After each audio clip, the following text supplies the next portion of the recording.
So I'm actually really into fashion, actually. Tragically, I'm really into vintage clothing. I say tragically because at my age, when I wear vintage clothing, it looks like I'm just still wearing it from when it came out, you know? I think the idea of vintage clothing is to wear stuff that you weren't around to wear at the time. So I'd have to go back to Victorian frock coats or Second World War fighter pilot outfits, you know? But if I ever had my own celebrity fashion line, I'd call it the Jeff Innocent Retired Cockney Criminal Leisure Wear Collection. And I'd be aiming it at the man who's given up doing all his major crimes, but typically still hanging around with the wrong sort of people, so it could kick off at a moment's notice, and he might have to have it on his toes. And I think this ensemble has got that versatility, really. You know, I did on one hand for meeting someone who's just been released from Nick, but equally demanding money with fucking menaces. It's a one outfit for all occasions. People still do that thing to us, you know, when they do that, you never really know somebody till you've lived with them. I hate that. We've been together for 7 years, shut your face. You never really know somebody till you've lived with them. I hate it, because it's such utter fucking truth. You know, some people are glass half empty and some people are glass half full. My fella is glass too full, just fills them to the brim and walks really gingerly everywhere. He's got a touch of OCD that I didn't know about. He checks all of the doors 8 times before we go to bed, which is fine. I don't have a problem with that. I just think it's a shame he hasn't got the OCD. That means he might use a fucking mop once in a while.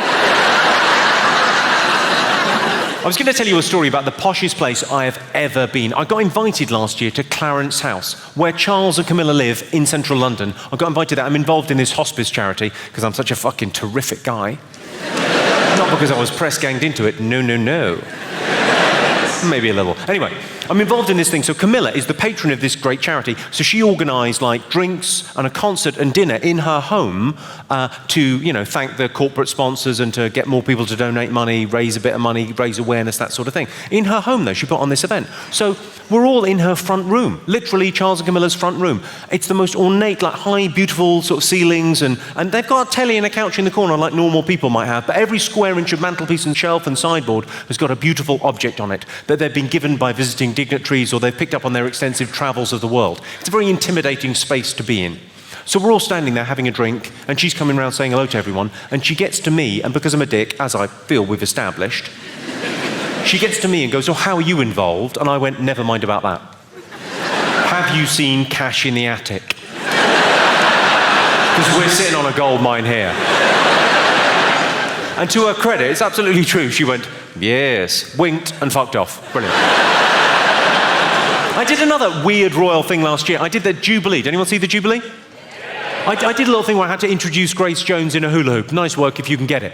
In order to do that, I had to get past security at Buckingham Palace. Here's what it consisted of. So I met an armed police officer. His only job is to guard our Queen, to make sure that no one steals our Queen and uses her head to photocopy it and make their own money and stamps. I don't know. So I walked up to this armed police officer outside Buckingham Palace. I said, "Security?" He went, "Yeah." Here's his question. He said, "Are you in Al-Qaeda?" I went, "No." "As you were." I thought, this guy seems fun. So I asked him, I said, "Does anything funny ever happen when you're rolling with the Queen?" He said, "Yeah. I'll tell you this story. Has to be in confidence, though." I said, "You can trust me." He is not a good judge of character. I'm also in Al-Qaeda. No, I'm not. Or am I? No. So he told me the story. He said the Queen, her whole entourage, she travels with about 15 people. They went up to Glasgow last year. She was opening a drop-in centre for homeless alcoholics. Of course in Glasgow. Where else would you fucking put it? It's very much ground zero for homeless alcoholics. It's their biggest export. So the Queen's there, and she's cutting through the ribbon like a fucking ninja, and all the usual suspects are there. There's the mayor, there's the local dignitaries, there's the chairman of the charity, the people that work in the local office, and they've got a couple of the homeless guys, the alcoholic homeless guys from Glasgow, that the charity has helped in other locations, suited and booted, washed and brushed there to meet the Queen, so that she could see the people that have benefited from her kind works. Lovely. So the Queen, as we all know, has only got one bit of shtick, which is the question, what do you do? That's her only question. She doesn't point like that, that'd be mental. But that's her only question, what do you do? That's all she asks. She said to a Scottish alcoholic homeless man, "What do you do?" And he came back, rather epically, I feel, with, "Same as you, nothing."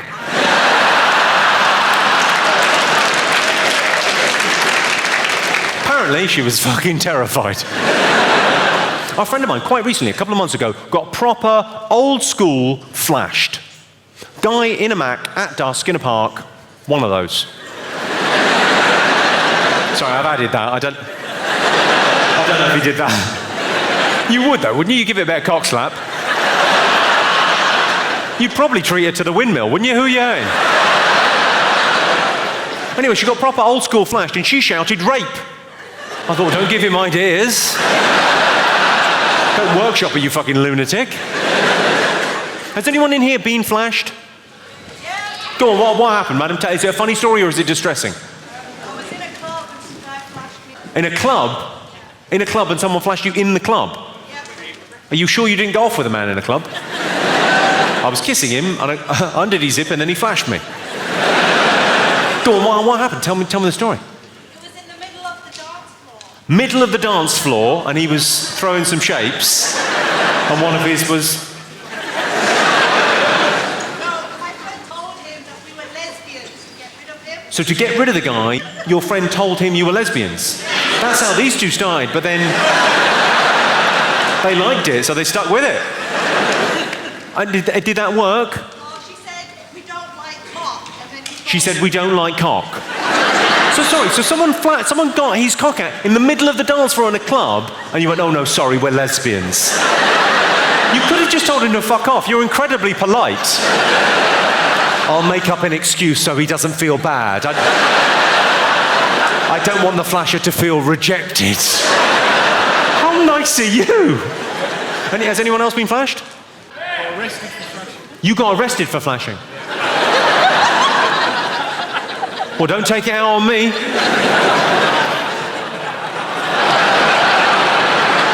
What do you mean you got arrested for flashing? Well, I was going for a piss. You were going for a piss? This sounds like bullshit to me. You were going for a piss. Where were you going for a piss? Set the scene for us. I've never met anyone that's flashed. Go on. It's going for a piss in a primary school. In a car park. Got in a car park, okay. Outside. In a car park outside, you're going for a piss. Caught short. Late at night, fine, okay. Yeah, and I needed a piss, so I went up against a tree. You went up against a tree. Yeah. Turned out it wasn't a tree, it was a fat girl.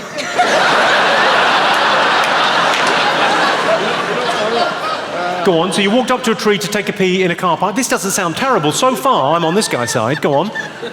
So there was a woman in the trees. There was a woman in the trees. Sounds like you've broken dogging etiquette by pissing on someone.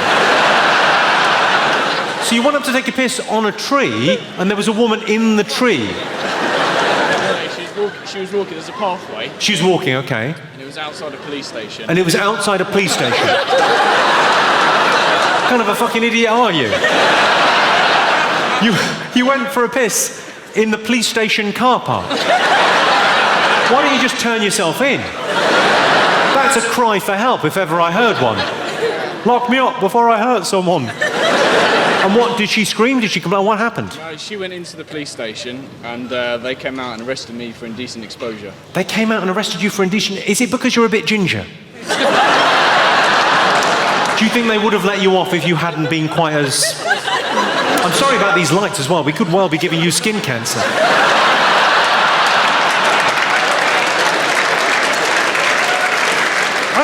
I think I'm on your side there. If you're taking a piss, that's not indecent exposure, is it? What do you think? Are we on this guy's side? There's one man, no. Stop pissing outside, you crazy fool. But because there was a woman in the other night with a story. She said, oh, I got flashed. And then she told me the story, and I wasn't sure. She said, I said, has anyone been flashed? She went, yeah, I got flashed in Disneyland. I said, I'm all ears. She said, I was in Disneyland, Florida. I was walking in past the hotels in Disneyland and into the park. And I looked up at one of the hotels, and a guy was opening his bedroom curtains, flashed me. I said, no, he didn't. You are a peeping Tom. My girlfriend wants a diamond ring, and the only reason I know that is it's pretty much all she fucking talks about. Let's face facts. Anyway, my girlfriend's getting a diamond ring as if the vajazzler slips. I don't really understand the vajazzle. I mean, I know what a vajazzle is. I know what it is. They whip away all the hair from your foo-foo, and then they diamante it. I say they, I imagine you get some Pritt stick and glitter and have a crack yourself. Have a sparkly crack yourself, you're welcome. I just don't know who that's for. I've never met a man who said to me, oh, I love vaginas. But I wish they're a bit more zhuzhy. A few more sparkles wouldn't go amiss. I want a glamour puss, a showbiz entrance. Has anyone had a vajazzle? She had. What motif did you go for, madam? I was a little bit embarrassed to ask for one. You had a heart because you were embarrassed to ask for... Like something spectacular. You were embarrassed to ask for something spectacular. So you were fine with someone putting glitter on your fanny, but you went, I don't want to ask for anything embarrassing. How adorable. And was it for a special occasion, or was it just... No, I just thought, why not? You thought, why not? Well, plenty of fucking reasons. Basic hygiene. Your boyfriend could chip a tooth. And it was definitely a proper vajazzle, not a Liverpool vajazzle, which is just a euphemism for herpes.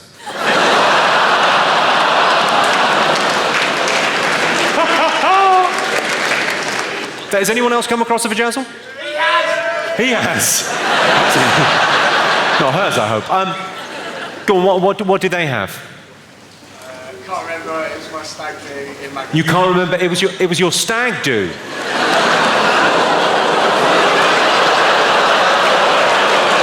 Oh, you can't remember anything.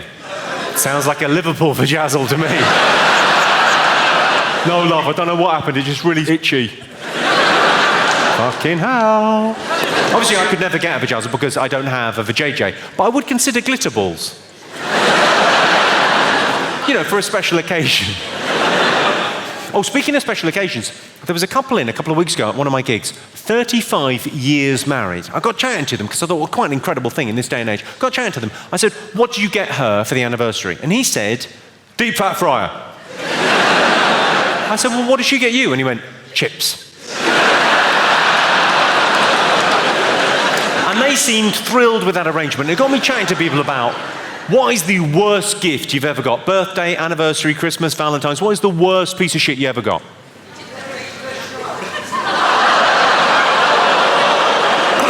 We've had a heckle. Go on, what was that, sir? A little bit louder. Tickets to this show.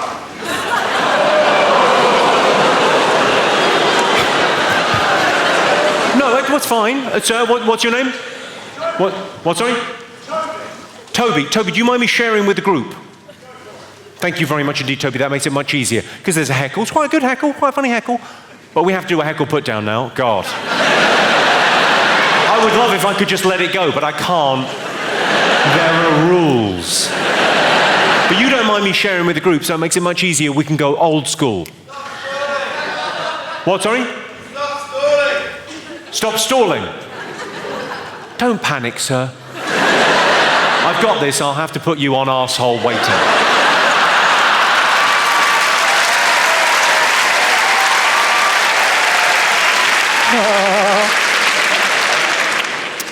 Toby's mum is so fat. She's a fucking disgrace, Toby. Your mum is such a chunky monkey wobble slob. Fatty boom batty blubbernaut. She's so fucking fat, when she fell down the stairs, I thought EastEnders had finished. Boom, boom, boom, boom, boom, bum, bum, bum, bum.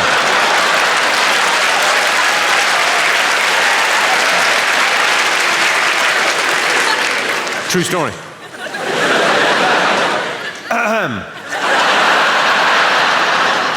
You, sir. What did you say? What was it? Stop stalling? Yeah? What's your name? Gary. Are you trying to say Gary? Watch me. Gary. Yeah. Yeah. Yeah. The fuck is that? Well, Gary, if you want my comeback, you'll have to scrape it off your mum's teeth.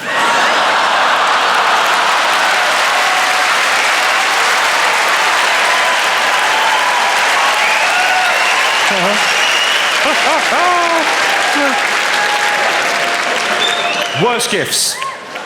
What's the worst gift? What, sorry? You got a bread maker. Your husband bought you a bread maker. What a fucking arsehole.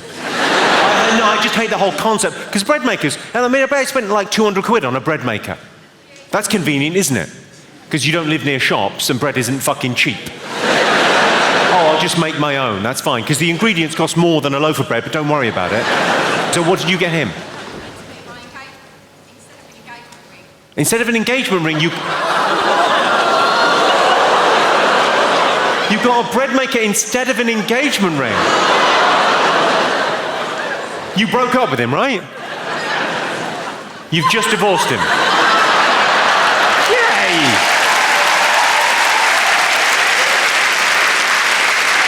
Why did you go through with marrying him? I mean, that must have been fucking awkward in the office. Oh. Look at this! Oh, it's a nice one, sparkly. You poor thing. Any other bad gifts? You got what, sir? A dog pooper scooper. Do you have a dog? At the time, yes. What the fuck have you done with your dog, dude? What happened to your dog? You don't have him anymore. Oh, Toby's mum ate him.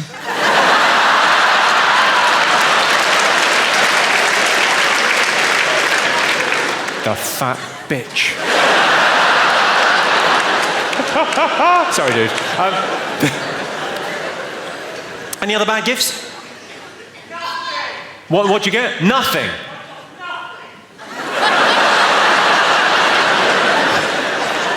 Jesus, listen to the bitterness there. I think there are worse gifts than nothing. So like this, like women get bought Hoovers by their other half. And it's not just a shit gift, it's a bit of a dig. At least something in the house has got some fucking suction. Or you said you wanted a bag and a belt, that's got both, you're welcome. There was a girl in the other day for her 21st birthday from her nana. Now, nanas are mental anyway, but her nana bought her, gift-wrapped, beautifully gift-wrapped, an Argos catalogue. With £2 coins sellotaped to the front. Oh, pikeys. Well, the worst one that I think a lot of people have done, Secret Santa. Do you do Secret Santa at your work? It's a nightmare, isn't it, to get something good for under a £5, under a £10. I went out and bought a brawn moustache trimmer. She was livid. No pleasing some people, not like she didn't need it. The best gift is obviously anal sex. Not for a Secret Santa thing, that's a fucking disaster. But no, it is. It's better to give than to receive, and anal sex is the gift that keeps on giving, unless it stops giving, in which case it tears. Oh, too much. The worst one, I think a lot of people have bought gift vouchers. Who here's bought gift vouchers? What were you thinking? You walked into a shop and went, excuse me, could you help me? I've got some money here, this is accepted everywhere. Could you fix it for me so it just works in this one shop? For a limited time period, I should explain it's a gift and I'm a fucking idiot. He said you shouldn't use condoms because they're not biodegradable. Apparently, he said you shouldn't use condoms because they never break down. Eventually, they end up in the ocean. Fish end up choking on them and shit, so you shouldn't use them for that reason. I assume that doesn't work in the bedroom, that line. I doubt any of his sexual partners are like, fuck, you're such an environmentalist. Good point, take it off. But also, it's such an illogical argument because, think about the purpose of condoms. Think about what condoms achieve. If humans are the ones causing ecological disaster, more condoms equals less humans. Condoms are the best thing for the environment, regardless of what they're made out of. Make them out of anything. Make them out of seals, whales, depleted uranium. Who gives a fuck? They'll always be the best thing for the environment because more condoms equals less humans. More condoms, if you think about it, eventually equals less condoms. So they're our best defense against themselves. So I'm not used to being flirted with, right? And Aussie women, they're very direct with their flirting. I couldn't handle it, right? And I love my girlfriend. I wasn't going to do anything stupid. So I came up with a wee plan, right? Anytime an Aussie woman started flirting with me, I would just nip it right in the bud by pretending to be South African. Now, I like South African people, man, they're good people, but you've got to admit, that's an unshaggable accent. It's too percussive and angry, it's scary, you know? Like, you imagine she asked me for directions, like, excuse me, do you know the way to Darling Harbour? I'm just like, yeah, no problem, I can take you there myself, Why are you running away? I'm trying to help you. Come on, take me back to your place. Maybe I could shoot you through the bathroom door. I'll just let that one digest. I'm trying to learn Spanish for my girlfriend. It's her first language. I think it's the right thing to do. Is anyone trying to learn a language in here? Okay, hell yeah. This is my kind of crowd. Underachievers. Love it. Well, you guys won't relate to the intellect I'm on that I'm about to tell you. But it's hard out there. I'm trying to learn Spanish. I've got a tutor, Hectorcito. He comes to my house and he tries to teach me Spanish. What I'm learning about trying to learn Spanish, and I didn't think this would happen, but what I'm trying to learn about myself, learning about Spanish, is that I don't know how to speak English. And that's a huge thing to learn about yourself. I thought I spoke English pretty well. I do it for a job, but no, don't know anything. The other day in a lesson, he goes, Sam, it's an adverb. It's the same as in English. I was like, well, you might have to run me through that one as well. I think an adverb, do I just add two verbs together? I could do that. He goes, conjugate the verb. It's the same as in English. I was like, are you speaking a third language now? Because I've never heard these words before in my life. Now he's teaching me English and Spanish. We go back to back. We just knock them out together. I downloaded Duolingo the other day. He goes, you should get English as well, just to be safe. Wouldn't hurt running through from the start, I reckon. We got any young guys in the crowd? See, I'm really killing it with the younger demographic. How old are you, man? 27. 27? That's pretty fucking young, I don't know. Anybody beat 27 in the crowd? Anybody, any men younger than 27? How old are you, bro? 26. 26, wow. I really need to fucking work on my TikTok, I can tell you that. Any under 25 men in the crowd? Yeah. Oh, in the back? How old are you guys? 23. Oh, nice. What year were you born? 99. Wow. Oh my God, this woman is about to puke in her fucking drink. 1999. That's great, man. Listen, I think it's great that you're at my show. We're a very different generation, but you're here, and that's awesome, you know? And you're from the iPhone generation, and we love the iPhone. We love the convenience of the iPhone. However, there is a trade-off, right? Between, like the convenience and real human experience. And there are human experiences that we don't have to deal with anymore as a result of the iPhone. And even though it's great, it's also an experience that we don't have that was character building for me when I was younger. For example, when you swipe right on an app and it doesn't match, you know what that is, right? It's rejection. Yeah? But it doesn't feel like rejection because you're not there when anonymous woman that you swiped right on fucking swipes left on you. You're not there when she's like, eh. Whereas every time somebody went, eh, to me, when I was a teenager, it happened to my face. And it hurt like a bitch.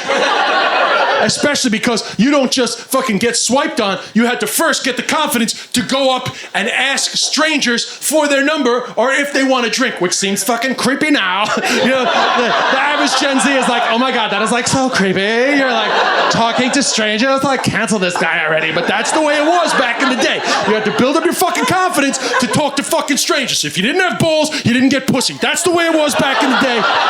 It seems toxic now. I know that seems toxic. I'm just telling you that things have changed. Thank God they've changed, but it's just the fucking way it was. You had to go up to strangers and you'd be like, hey, can I get your phone number? And they'd be like, no, to your face. And it hurt like a bitch. And you had to build yourself back up and get your confidence back. And that was character building, to get your confidence back and turn to our friend and be like, can I get your phone number? That's the way it was. That's the way it was.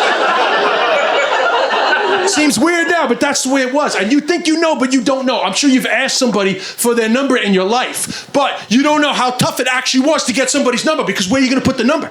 Yeah? This is pre-cell phone, man. No way to put the number. So you had to wait till the conversation was about to finish, and you'd be like, hey, what's your phone number? And she'd be like, 357-6761. And you'd be like, okay, bye. 357-6761. 357-6761. 357-6761. Your friends are trying to talk to me like, yo, shut the fuck up. Shut up.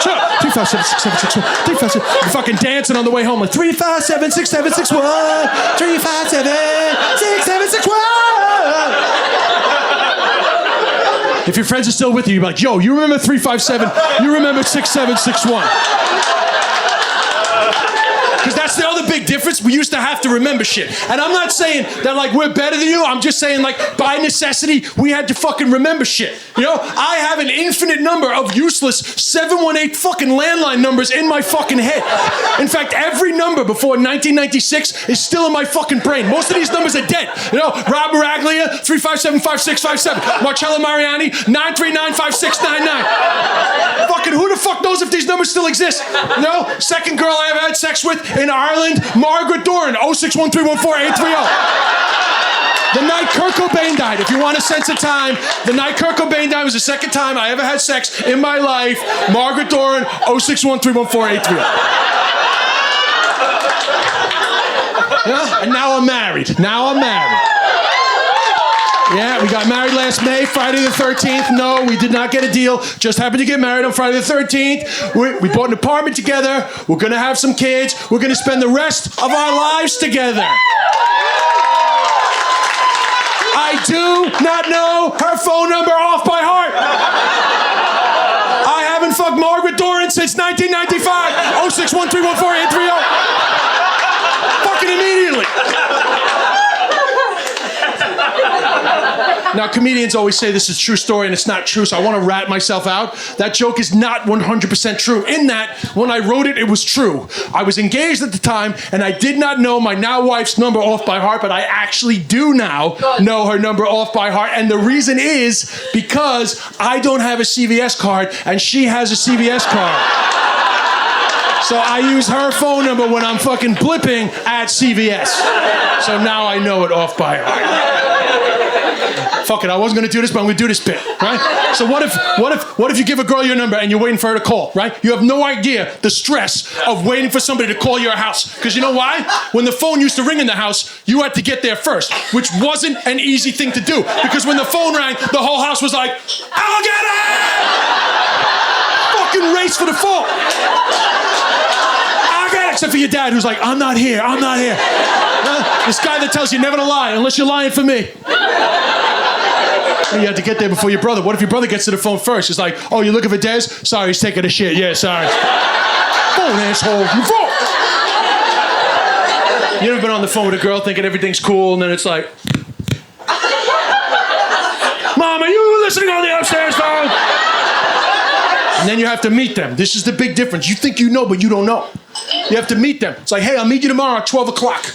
You know what you had at 12 o'clock? Hope. 12:15, fucking panic. Is she dead? Is she standing me up? How long do I stand here before I give up? Yeah? You know what we used to do when we waited back in the early 90s? Wait. Just be with ourselves. Yeah? So this is the other thing we've been up to as a family. We've been staying in other people's houses for our holidays. I used to have to go and book motels like a fucking idiot for our holidays. Now I can stay in somebody else's house and check out their stuff while they're not there. It's pretty cool. And landlords is something that, when I was a child, we used to look up to landlords and think they were important people. Now, any old bourgeois Bevan is getting a property and just leveraging off that and getting another one and repeating the process. I know a fucking Coldplay listener who owns 3 houses. You're not special. And don't get me wrong, I'm all for multiple property ownership. How else are we going to continue to gouge the lower classes? What are we, commies? No matter how greedy you are, though, you can't live in more than one house at a time. So you're going to release some of them on the short-term property market. These are the ones that people like me stay in. And from what I've seen too, landlords now, they're quite into spirituality. They've got all these affirmative statements peppered around their houses. We stayed in one. It was a solid 500 kilometres from the ocean. Still had a bowl of seashells on the kitchen table though, didn't it? To placate a rat racing city slicker like me. First thing I did when we arrived, I sat down on a couch next to an embroidered cushion telling me to dance by myself.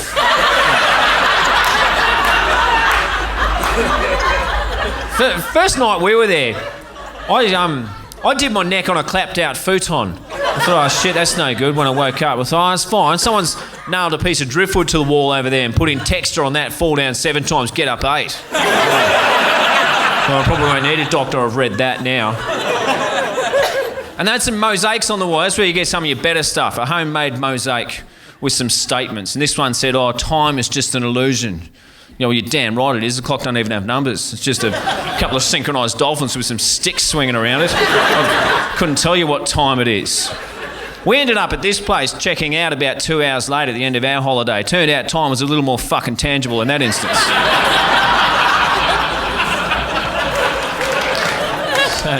They also had some canvases on the walls, like those ones that are split up. You know, no frames. Why should they? And just all different fonts on there. Saying things like, oh, you know, the only thing that'll make you richer, everyone, is travel. And by travel, I mean negative gearing.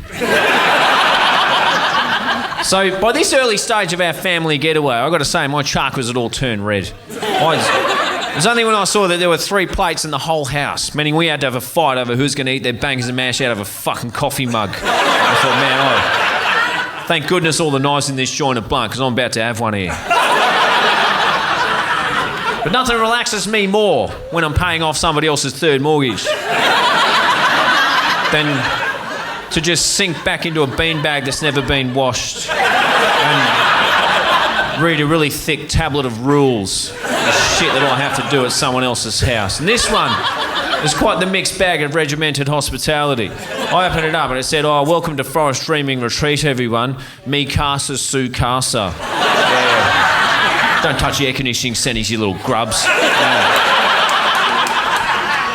Yeah, help yourselves to the Balinese rice terrace and water feature we've prepared out in the backyard for you. Yeah. No kids on the hammocks, you grotty little fucking renters. And so landlords now, from what I've seen, they're all into power saving and water saving techniques. They love this. In their rules, it's all this power saving stuff. And landlords, from what I've seen, the world over, they're united in their quest to save this beautiful planet. And don't get me wrong, I love the environment as much as the next bloke with the microphone. But I'll be fucked if I'm going to somebody else's house and not just cranking up the aircon to maximum 24 hours per day. So when I get home from hunting at midnight, I can use all the extra blankets. Even in summer, I am quite partial to a snuggle. One particular enjoyment amendment, though, that really jumped off the page for me in this book of rules was one that said, hey, guys, don't use the kitchen appliances unless you absolutely have to. They draw heaps of power, no good for the environment. You've got to start thinking about what sort of world you want to leave behind for your grandchildren. Me, heaps of properties. You losers are going to have to start thinking about which brand of bear your grandchildren can poke fun at the zoo. So don't use the kitchen appliances, such as the blender, the espresso machine, and the sandwich toaster, because they draw too much power, which to me is just a classic, oh, hey everyone, I'm up to my tattoos in debt here. I've just borrowed against Nan's pension to keep this thing going. I am literally 1 jaffle and 2 milkshakes away from this whole empire collapsing. Help a battler out, keep his portfolio together, will ya? Yeah. While you're at it, don't forget to live, laugh and love. Yeah.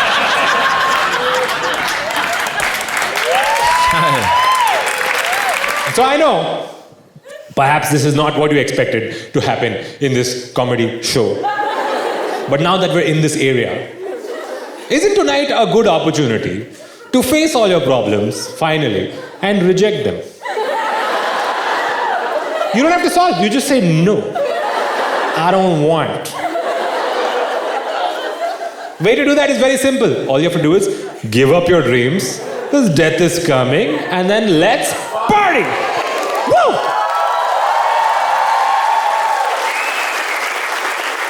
Right on. Now let's discuss what are the problems with this approach.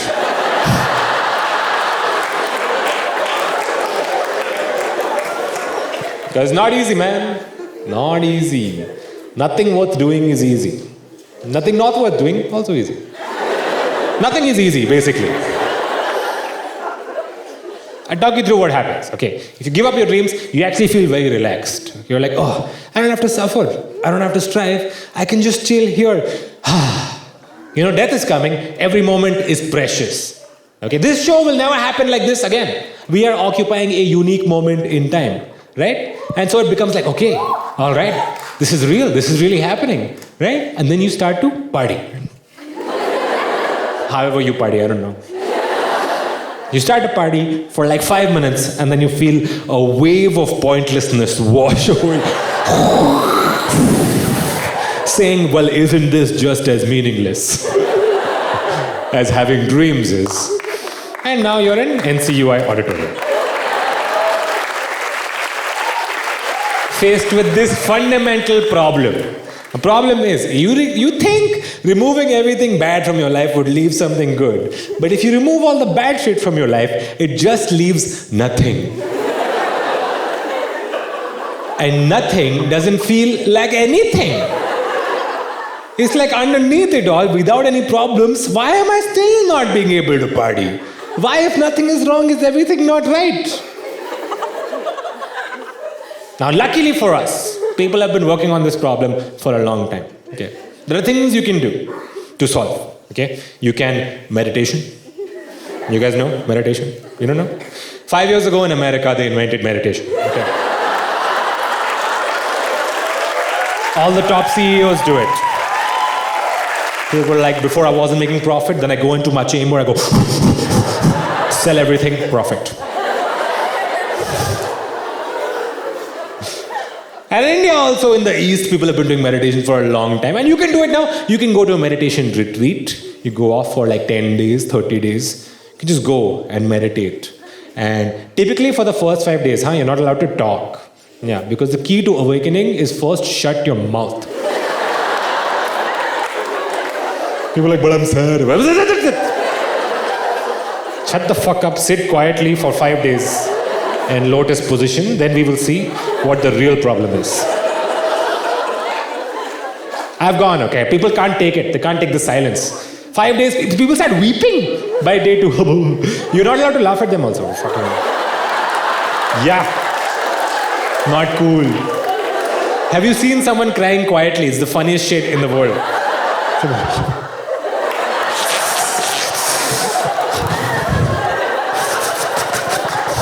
But if you laugh, they'll kick you out. I'm just letting you know. And all of you are modern working people. You don't have time to leave your life and go somewhere, right? But luckily for you, you can download mindfulness. You can put mindfulness next to Instagram on your phone. What a time to be alive. You decide what kind of day you want. And because these apps are American, they are very competitive, and the industry they have spawned is fucking hilarious, okay? You get a full spectrum of mindfulness apps. Lower end of the spectrum, sleep sounds. This is the whole app, sleep sound. Rain. But it's raining outside. No. I want South American rain. Here the rain is like tup tup, there it's like tip tip. I'm like a tip tip guy. I want to hear rain falling on a frog's back. As a tip-tip guy. Then in the middle of the spectrum, you have apps that give you some mindfulness instruction. Right? They'll say, observe your breathing. You're like, then that's all. And they give you a little bit of wisdom also, but like lo-fi, chill hop wisdom they give. They'll say, remember, your past is not here. Well, then what is this? Who is responsible for this? It's not about the destination, it's about the journey. What about the traffic?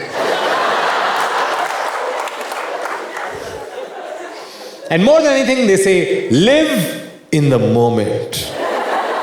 And you're like, cool. How? And apparently, how is a dumb question to ask. What do you mean, live? 1, 2, 3.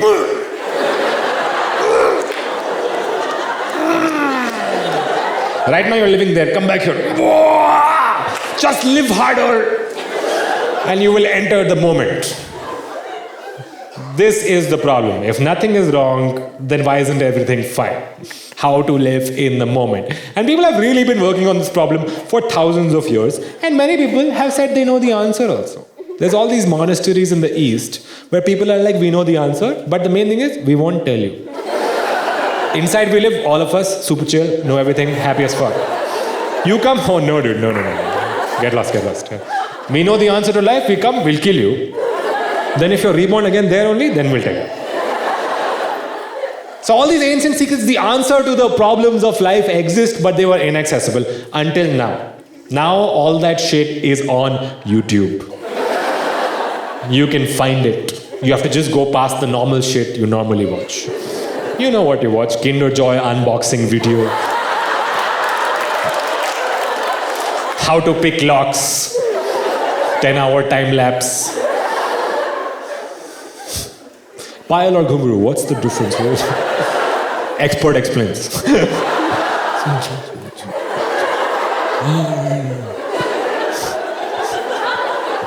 If you go past all that shit, you find, okay, the answers to life. All these videos are uploaded by white people who I'm not about to say something racist, okay? It'll seem that way, but I'm not. It's all these white people came to India in the 60s and 70s, and they went to all these ashrams, and they learned all this stuff, and they've gone back to America, opened their own schools, translated everything into English, and made videos, and you can watch that video right now. And I watch those videos frequently, very near the actual ashrams, where I will never go. And it hurts my feelings. Because I was like, why can't I just go to the original guys? Because they don't have Wi-Fi. It's very dirty. There's no cushion, no? Okay.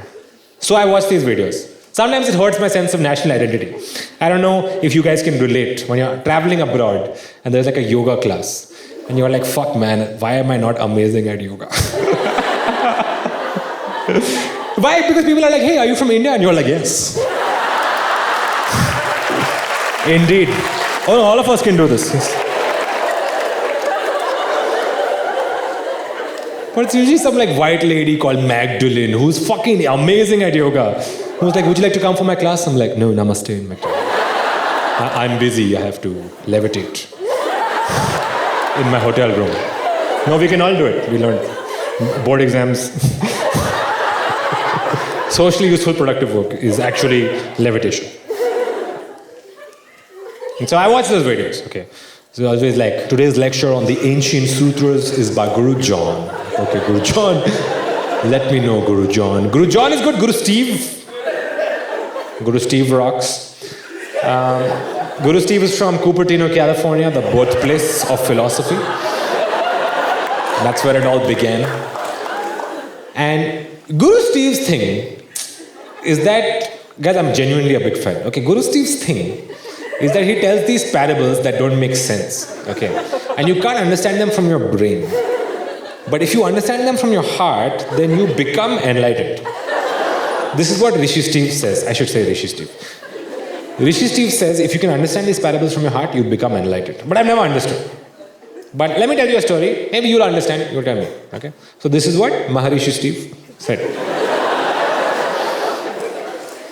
This is a story starts. One day, a tiger is chasing a man. Okay? There's no backstory. There's like, what? Because they were business partners and then the man betrayed him and killed the tiger and his son has a locket with the tiger's photo. Like, badla lunga, man, his blood. Like, no.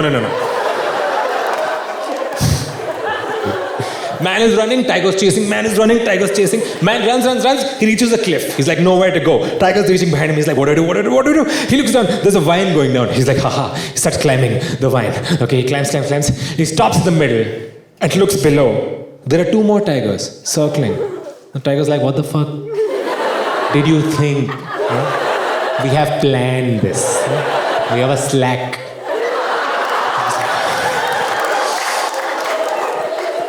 Man is hanging there faced with a dilemma. If he goes up, he will die. If he goes down, he will die. If he stays there, he'll die. Either way, death is coming. Hands are busy, how to party? Then he notices, out of the vine, a single strawberry is growing. And then he eats it and it was delicious. And Maharishi Steve says, I hope you understand.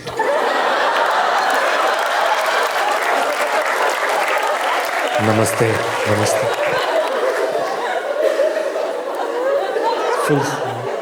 Main takeaway, I didn't know strawberries grew on vines. Right? Not they just like at the supermarket, they just come. And growing up in the 90s in India, I've had like strawberry ice cream at least 10 years before a real strawberry. Right? When you remember when you first eat that strawberry, after so long, you're like, what? This is not the same thing.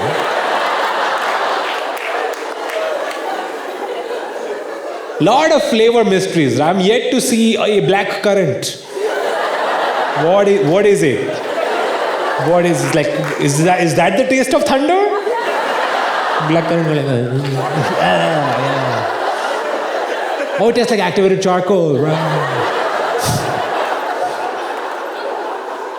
Another mystery: butterscotch. It's not butter. It's not scotch. Has that crunchy thing you find in your eye in the morning.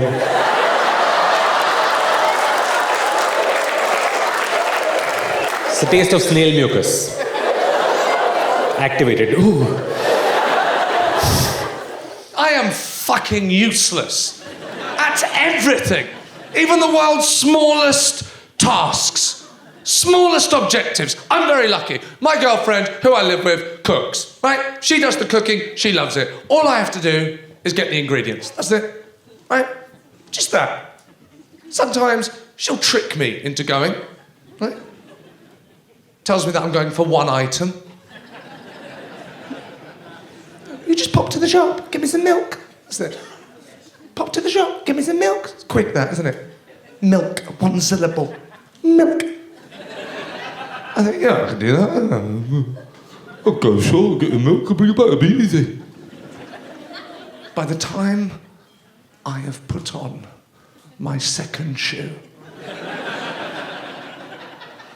that's gone from milk to bread to salt to pepper to toilet roll to kitchen roll to balsamic vinegar.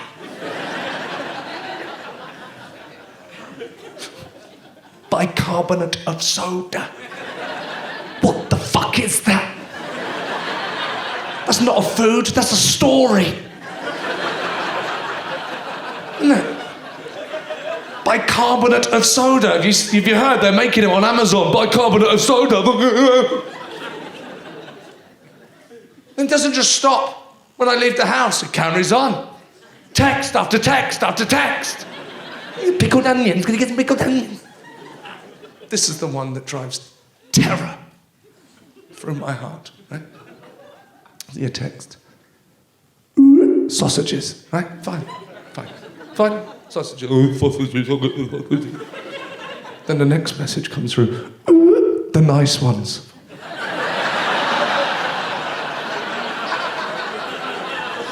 I don't fucking know. I'm not a fucking butcher. Am I the nice sausages? Fuck. I know there are people like me going, yeah, we don't know too strong, we don't know. Then you've got the other people going, Cumberland, come on, Cumberland. I was just coming for fucking milk, now I've got the basket, full basket. Looking at my phone, fucking food isn't in order, having to come back on myself. Going down the wrong way at the salad aisle, you know, the green aisle. It's me again. Seeing other men come past that have been there 2 aisles ago. It's me. All looking at our phones, looking at...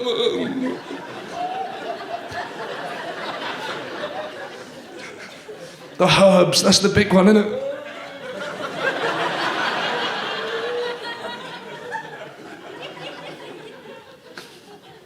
Get to the sausages. I swear to God, I went to the sausages. There was another guy taking photos.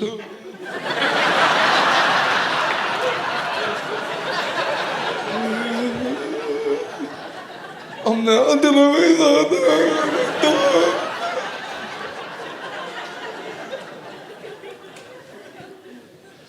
Got a basket full of stuff. just want to get out and shop. I just want to get out. You have to choose how you get out now. It's up to you. Do you want to use the guy behind the counter? Do you want to do it yourself? You've got to choose, up to you. You can't use the guy behind the counter. He's busy. He's busy with the cigarette people, the alcohol people, the lottery nutters. You know those people? You ever get stuck behind them? Number 28, number 32. You're not gonna fucking win! Just give me that ticket and fuck off, would you?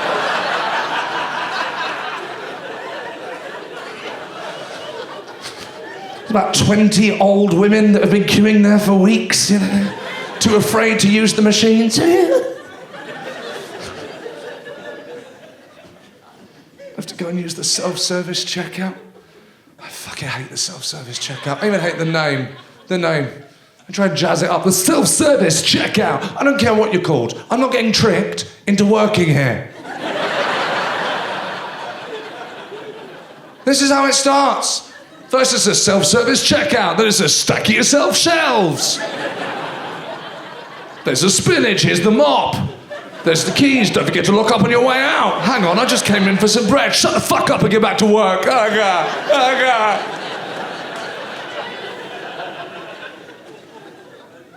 God. Looking at the machines. Just want to get out the shop. 9 machines. 9 machines. Only 3 of which are working. Right? The other 6, they're not broken. They're not out of order. Right? They're closed. Closed. Closed. Fucking lights on, the screen's on, big red circle. Sorry, we're closed. Sorry, we're closed. Sorry, we're closed. Fucking open then, you're a machine. Surely the whole point in you is that you don't have to fucking close. What, have you joined a union? Sorry, I can only work till 6, otherwise the back of my throat begins to hurt after all the...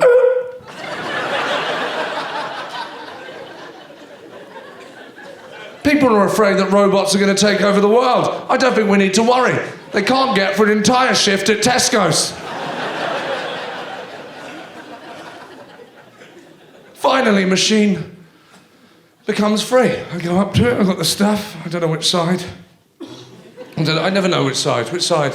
Is it this side? Is it that side? You used to be able to tell which side because they had the bags. Right? But they've had to remove the bags. Do you know why? Because people were stealing the bags. We couldn't be trusted with the bags as a nation. They went, we're going to put the bags here. You have to scan them yourself. And we went, yeah, get fucked. See you later. Scan it yourself. Fuck off. Free bag with my panel rays on. Goodbye. Whilst we're on this, by the way, just quickly, it's not self-service either, is it? I have never gone through this alone. In my life, ever. Take the first item. Please wait for assistance. How loud is this woman? Please wait for assistance. Everyone look at the imbecile. Everyone look at the complete moron. Fucking stood there. Oh God, oh no. Oh God.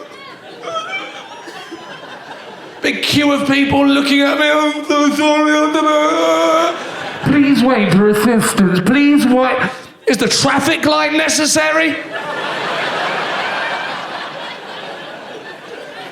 Do we really need a red flashing light? I can't scan the pepper. We're not getting attacked by the Klingons. I'm looking at the guy behind the counter.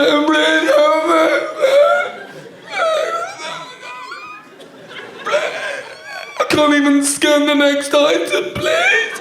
Looking at me like I'm a piece of shit. You fucking idiot. I'm going to have to buzz for help now, you fucking idiot. This prick thinks he's going to win the lottery and now look at you, you need... Starts buzzing for help. You know, they buzz for help under the counter when they can't handle it anymore. Everyone's looking around. Where is it? Where is it? Where is it? Fucking shelf stackers pretending you can't hear it.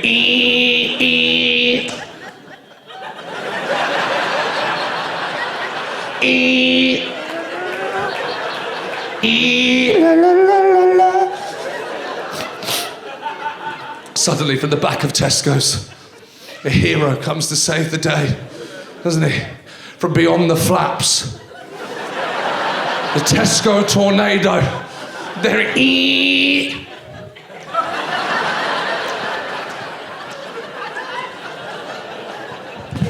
past the queue quicker than Phil and Holly.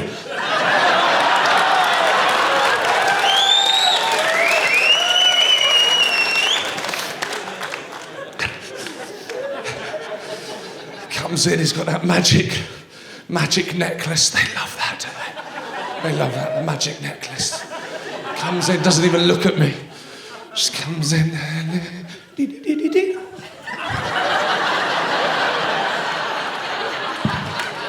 Disappears. I take the next item. Please wait for an assistant. Fucking hell!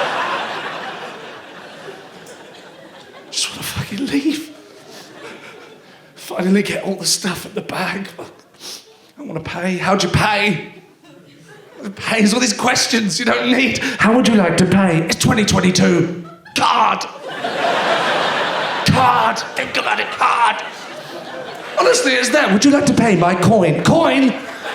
Coin? Yeah, I'm fucking Robin Hood and I've turned up with a little bag of coins. I've also brought this goat, which I'd like to exchange for these washing up tablets, me lord.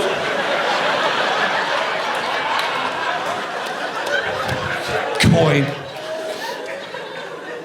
Have you seen it? I just saw, where's the card? Where's the card? Gift card. Gift card. It's there. Would you like to pay by gift card? Gift card? Are you insane? I'd love to be a fly on the wall at that birthday.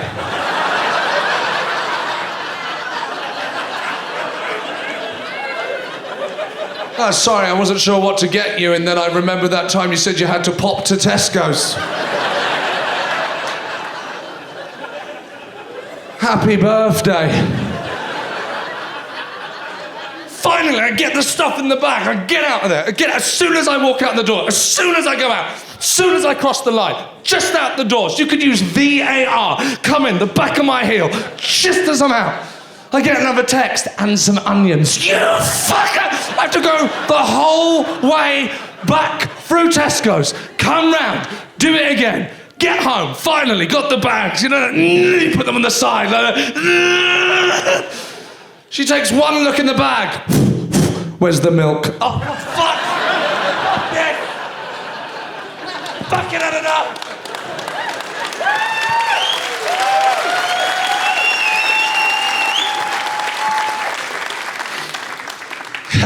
It's too much.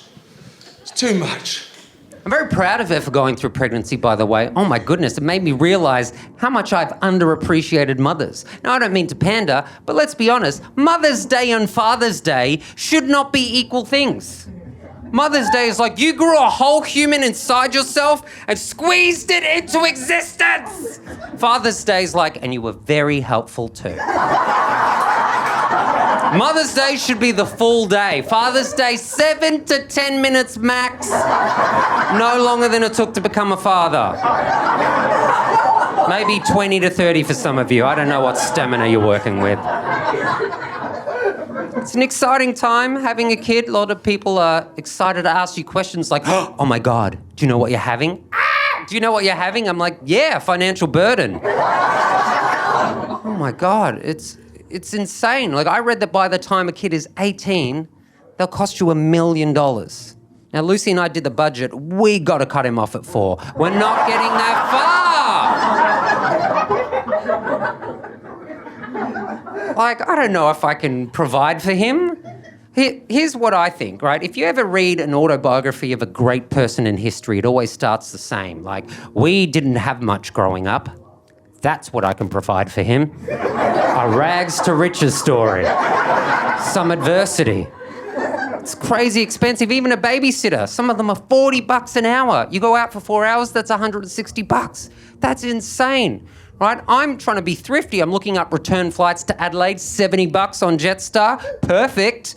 I'll put him on the plane, have our night out, pick him up on the way through. He gets frequent flyer miles. That's his inheritance. That's how you got to do it. There's a lot of pressure on pregnant women as well. When Lucy was pregnant, all her girlfriends asked, babe, when you're in labour, are you going to have the epidural or are you going to have a natural birth? No, don't you want to have a natural birth? Like, ladies, if you want to have one, power to you, but don't put pressure on other women. You don't find out someone's going to the dentist and go, oh, you're going to have the painkillers or you're going to have a natural root canal? No, don't you want to feel connected to your tooth? Don't you want the full root canal experience? My wife requested the epidural the day she found out she was pregnant. She's like, you plug that thing in, leave it in there till he graduates high school. I want to buzz the whole way through. People give you advice as well. All my male friends, my proper, like, men friends, gave me a lot of man advice. They couldn't even say pregnancy terms, by the way. They couldn't say pregnant or labour or birth. They had to use man terms, like, oh, so I heard Lucy's up the duff. She must be in the drop zone. How long till launch? Hey, we're not working on a spaceship. But their advice was like, mate, your responsibility as a dad is just to work. Work all day, every day, for the rest of your life. If you never see your family, that's ideal. I'm like, oh my God. My cool inner city hippie friends are the opposite. Like, just so wild about it. They're like, oh my God, Simon, birth's amazing. Have you got enough crystals? I'm like, yeah, I got enough crystals. How many? None. I think that's enough. No, birth's amazing. You got to get right up in there. It's so beautiful. You know what you should do? You know what would be amazing? You, when the baby's born, you should eat the placenta. I'm like, wait, why would I eat the placenta? It's full of nutrients. Oh, have a muesli bar. I'm a vegetarian. I'm not going to get back into eating meat starting with a placenta. I'm going to try fish and work my way up to cannibalism. Let's all calm down.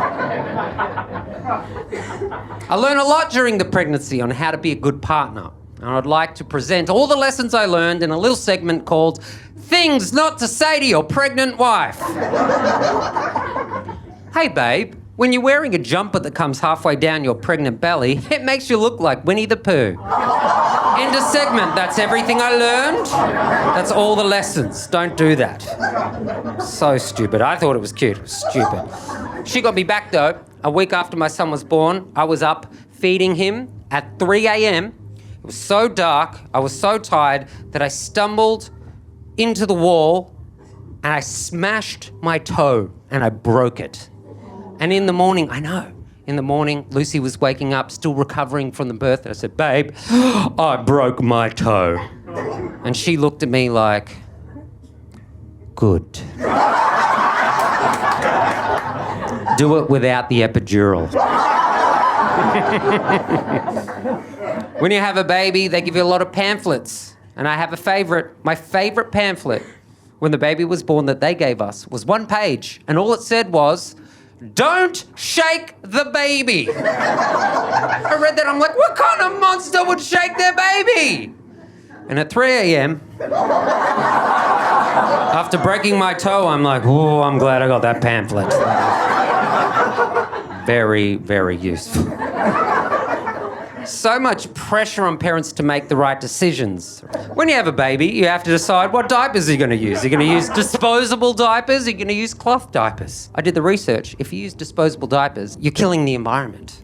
But if you use cloth diapers, you want to kill yourself. That's the research. I'm a millennial. I will do anything to combat climate change unless that thing is a little bit inconvenient. That's it. I realise that having a kid is the worst thing I can do for the environment. That's why I'm a vegetarian, to offset my carbon emissions. If we have a second kid, I'll have to become vegan. If we have a third kid, I'll have to eat the first one. I don't know. I'm trying to help. There's a lot of pressure. Medical pressure. Am I doing everything right for my child? I asked the doctor, how do I know if my son has a peanut allergy? She said, oh, you give him peanut butter. I'm like, what if he dies? She's like, well, then he's got an allergy. I'm like, surely there's a better system! You want the best education for your child. You want to get them ready for college when they're 6 months old. So you want the best daycare. There's two different kinds of daycare. There's the boutique fancy daycare. You walk in, there's a cloud of mist. And there the educator is there. And they're wearing nothing but 100% cotton. And they're just like, the children will learn 8 languages and all be lawyers by Friday. And you're like, yes, that's what I want. You look at the price and go, I'll just go to the local state one, that's fine. You go, what have you guys got? They're like, we have a wet sand pit and a dry sand pit. You're like, oh great, what do the kids eat for lunch? Whatever they find in the wet sand pit. You're like, that's where he's going. So much pressure to do the right style of parenting. Like, the older generations, the greatest generation, they had a very hands-off approach to parenting, right? They were like, have a bunch of kids, wish them all the best. That was their approach. The greatest generation, my grandparents, they came up with the song 5 Little Ducks. You know that song? Yeah. 5 little ducks went out one day over the hills and far away. Mother duck went quack, quack, quack, quack, and only 4 little ducks came back. Just so you know, she didn't go out looking. She had 4 ducks now. Then it gets to 3, 2, 1. Oh my God, if your kid falls asleep before that song is finished, it's just a horror story about a woman losing her family. Very hands-off, the older generations. That's why the baby boomers became helicopter parents. They did the opposite, right? They were like, no, we're going to do everything for our child. We're just going to make sure that they're never hurt, never injured, they don't experience any adversity. I'm going to do everything for them, and they're going to build no coping mechanisms so they have to deal with that in therapy in 30 years. That's what we're going to do. That's why my generation, we're trying to work it out. And I looked at what the experts are saying on TikTok, and that's where they are. And they said the best kind of parenting is gentle parenting. That's what we're doing now. Gentle parenting. You never raise your voice. Even if the child is only 6 months, right? You never raise your voice. Even if they don't have language yet, you don't touch them without their consent. No? If they're in trouble, you just blow them to safety. They don't understand your words, but you just use a gentle tone and just go, hey there, fella. Hey there, Mum and I would appreciate if you went the fuck to bed. It's gentle parenting. My friend asked me, what style of parenting am I going to use? I'm like, oh, a bit of everything. He's like, really? Would you ever hit your kids? I'm like, oh, dude, that is up to them. If they just behave, then no. When you're having your first kid, other parents like to terrify you. And what they'll do is they will say 800 horrible things about being a parent, and then at the end, as they're walking off, just sort of one soft, general positive thing. Like, oh, first kid, say goodbye to sleep, mate. No, even when they're older, you're picking them up from parties, worrying about them all night. You're not going to have any money anymore. Life is expensive. Oh, my God. Do you know what concert tickets are? Oh, and forget your job. You're not going to have any more career ambition. No, there is no way forward for you. You're going to be tired and broke and sad and miserable for every day for the rest of your life until you die. Best thing you ever do, though. Best thing. You're gonna love it. It's a joy. Now I appreciate, now that I have a kid, I don't have a lot of time. But to be fair, I'm a self-employed millennial. Before I had a kid, I had too much time. Before I had a kid, the majority of my day was spent unsubscribing to emails. That was the big day. That's a lot of work, unsubscribing to an email. You click it. Goes, are you sure you want to unsubscribe? And you're like, yes. Well, do you want to manage your preferences? I guess so. Well, you got to log in.